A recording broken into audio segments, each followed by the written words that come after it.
کرتے ہیں کہ فلاں آیا تارا مسیح اور ہم نے اس کو مسلمان کر لیا، ہمارے ہاتھ پہ وہ ایمان لے آیا، فلاں مولانا صاحب کے دست سعادت ماپ میں مشرف با اسلام ہو گیا، مسلمان ہو گیا، مسلمان نام رکھ دیا، یہ سب کچھ کرتے ہیں۔ پوچھا گیا کہ مسلمان کہتے کس کو ہیں، تو بیشتر نے تو یہ کہا کہ صاحب اس کے لیے تو خاصا وقت چاہیے ہمیں، تحقیق کرنے کے لیے، مطالعہ کرنے کے لیے کہ مسلمان کسے کہتے ہیں، پھر بتا سکیں گے۔ اور جنہوں نے کوئی جواب دیا، کسی ایک کا جواب دوسرے سے نہیں ملتا تھا۔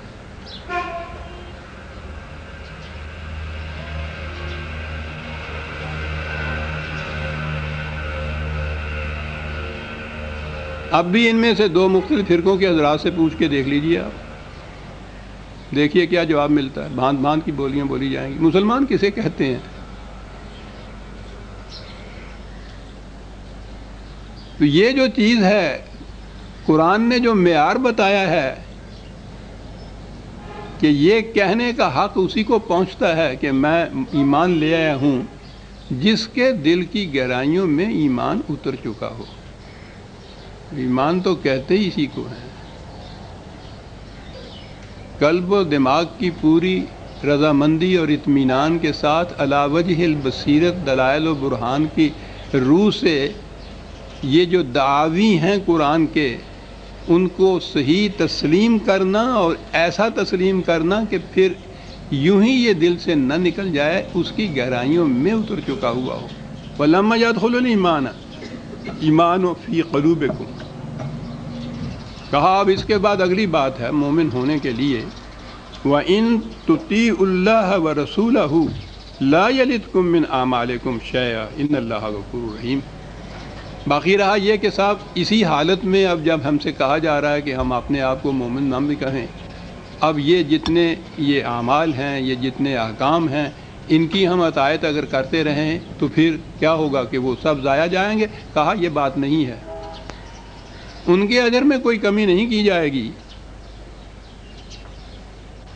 لیکن تمہیں مومن تسلیم نہیں کیا جائے گا جب تک کہ ایمان تمہارے دل کی گہرائیوں میں نہ اتر چکا ہو۔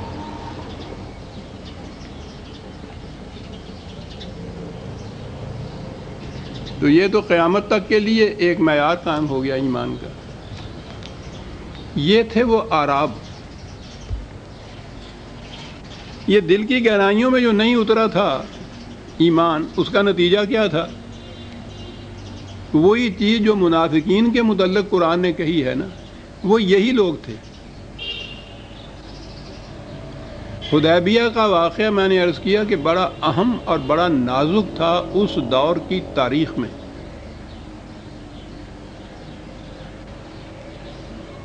اس سے پہلے یہ 6 سال کے اندر، یہ 6 ہجری کا واقعہ ہے،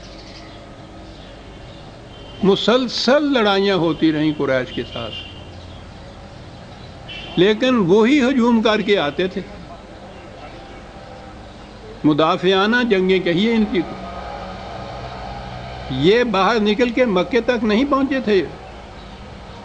یہ پہلا موقع تھا جب یہ طے کیا گیا، جنگ کے لیے نہیں، صرف کعبے کے لیے، عمرہ کہہ لیجئے، کیونکہ ابھی تو حج کے دن بھی نہیں شروع ہوئے تھے۔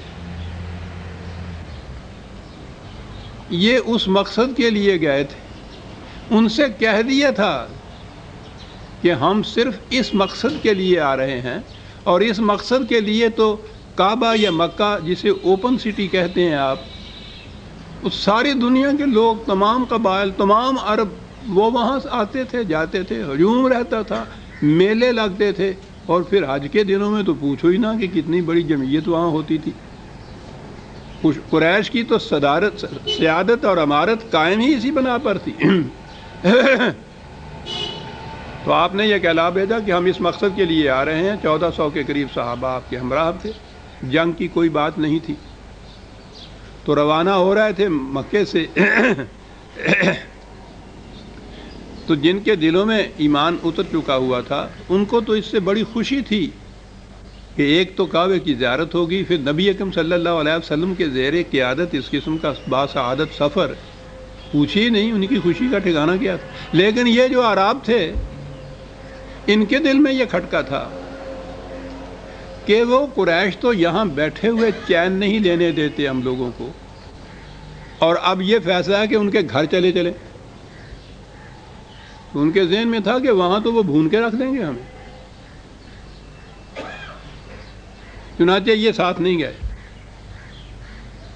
یہاں سے بات شروع ہوتی ہے. پیچھے تو وہ تھا کہ وہ جو صاحب ایمان تھے صحابہ، جب وہ نازک وقت آیا ہے اور حضور نے کہا ہے کہ آؤ جو تم نے خدا سے اپنے بیع و شرع کا ایک معاہدہ کر رکھا ہے، اپنی جانیں بیچ دی ہوئی ہیں، ان کی تجدید کرو. اس بیعت کی، اس جو بیچا ہے، بیعت کے معنی ہے بیچ دینے والی چیز.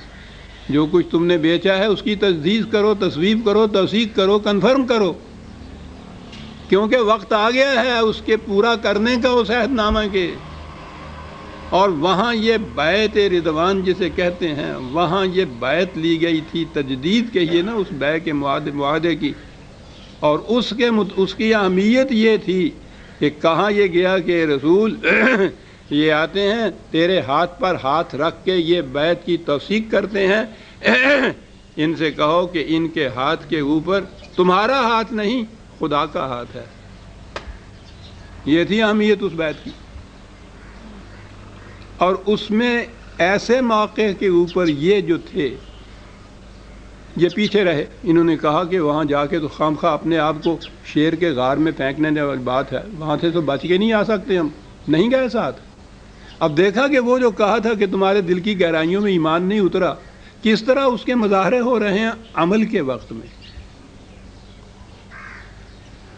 کہا کہ سَيَقُولَ لَكَ الْمُخَلَّفُونَ مِنَ الْأَعْرَابِ شَغَلَتْنَا أَمْوَالُنَا وَأَهْلُونَا فَاسْتَغْفِرْ لَنَا. جب تم اب ان سے پوچھو گے جا کے کہ بھئی کیا بات تھی، تم ساتھ نہیں چلے، ہمارے پیچھے کیوں رہ گئے، کہا کہ یہ قسمیں کھا کھا کے کہیں گے کہ نہیں صاحب بات یہ تھی، گھر بار ہمارا ننگا تھا، کوئی پیچھے تھا نہیں دیکھنے بھالنے والا، حفاظت نہیں تھی، مال مویشی ہمارے ایسے تھے، اس لیے ہم ان کی دیکھ بھال کے لیے پیچھے رہ گئے ہیں. اس لیے ہمارا جرم وہ سنگین نہیں ہے کہ ہم نے بغاوت کی ہے، سرکشی کی ہے، غداری کی ہے. بس یہ اتنی سی بات تھی جس کے لیے ہم نہیں گئے، اس لیے ہمیں معاف کر دیا جائے، بارگاہ خداوندی سے ہمارے لیے معافی طلب کی جائے. کہا یقولون بألسنتہم ما لیس فی قلوبہم. یہ ہوا دوسرا معیار، ایمان کے دل کے اندر نہ اترنے کا معیار، کہ یہ لوگ زبان سے وہ کچھ کہہ رہے ہیں جو کچھ ان کے دل میں نہیں ہے. تو ایمان کی ایک شناخت تو یہ ہوئی، ایک نشانی یا ایک معیار یہ ہوا کہ دل اور زبان دونوں ہم آہنگ ہوں. ہزار خوف ہو لیکن زبان ہو دل کی رفیق. یہی رہا ہے ازل سے قلندروں کا طریق. قلندر کے معنی مردان مومن ہے. زبان ہو دل کی رفیق. دل اور زبان جو دل میں ہو وہی زبان پر ہو. پہلی شناخت یہ ہے کہ ان دونوں میں ہم آہنگی ہو. اگر یہ بات نہیں تو وہ منافقت ہے، کفر نہیں. کفر میں ہم آہنگی ہوتی ہے، انکار ہی صحیح. وہ دل سے انکار کرتے ہیں، زبان سے اس کا اعلان کرتے ہیں. یہ نہیں ہوتا کہ دل میں انکار ہوتا ہے، زبان پہ اقرار ہوتا ہے. یہ ان کی بات ہے، پہلی نشانی. اور دوسری نشانی یہ ہے کہ لما تقولون ما لا تفعلون. پھر جو کچھ تم کہتے ہو پھر وہ کر کے کیوں نہیں دکھاتے.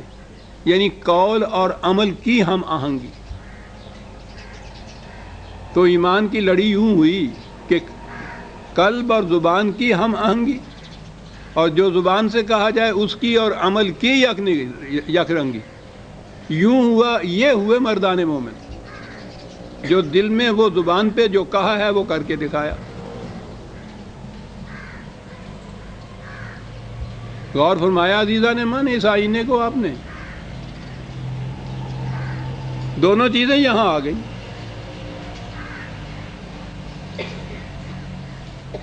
یہ وہ کچھ کہہ رہے ہیں جو ان کے دل میں نہیں ہے۔